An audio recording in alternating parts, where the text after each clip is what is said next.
obviously it sounds like you wanted to stay more active at that time, especially in your amateur career to improve.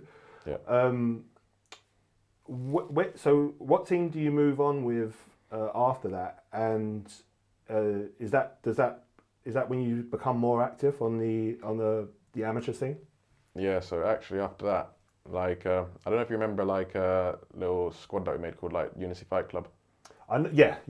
Yeah, so like after that I kind of just left Shoot Fighters. I just did my own thing. I was just training, like, I did my jits one place, like at Roger Gracie actually at that point. Oh, okay. Then what was it? Where did I did my striking sometimes at like, it's hard to remember because I've just moved around so much to be honest, like, but yeah, like I just kind of mixed stuff up. Like I did a lot of training with Will, like, and Kieran Mesro as well. Yeah. Like I don't know if you know him, but he's one of the people I train with. You'll know him soon. He's gonna come up very soon. And is that quite important with, because obviously we see like a lot of boxers and they kind of have their camp tailored just around themselves, and MMA seems to be more of a team sport.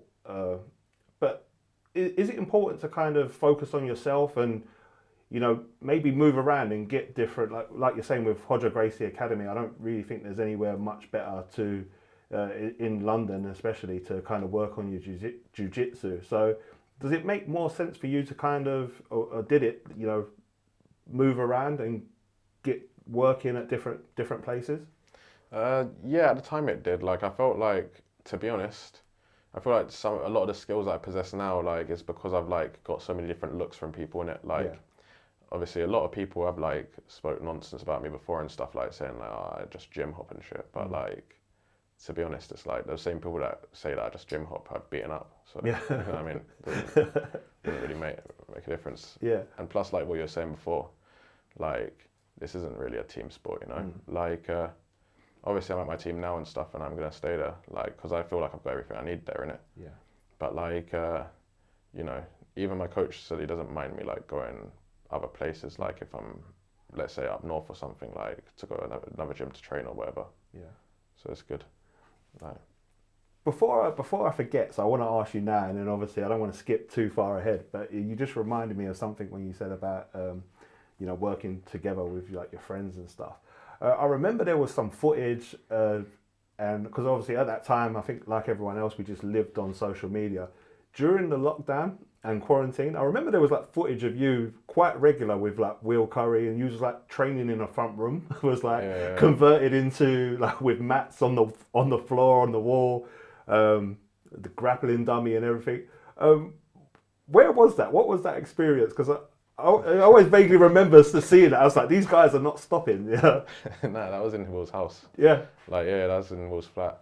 Like, basically just converted it into like a mini gym, and we'd be getting rounds in there. Like, we even got a few guys down before, like during the lockdown. We got like Memosh down, Dom down, Aaron Gray came down.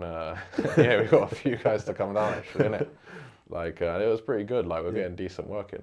Yeah. Like, it wasn't obviously the biggest like space, but it would do. Yeah. Like, remember I had some really tough ass rounds down there. I had like some rounds of like Dan Collins and stuff. Like, yeah, he's a beast.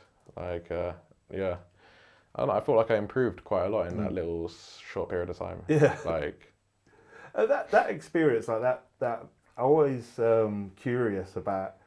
Obviously, for me and like my project, running my business as a website, it affected us like massively, like trying to get things off the ground, because it was like all the gyms had closed and the events were behind closed doors, so we couldn't really get press credentials. But as a fighter, you know, the gyms are closed for you, and you're training. You've been training from such a young age.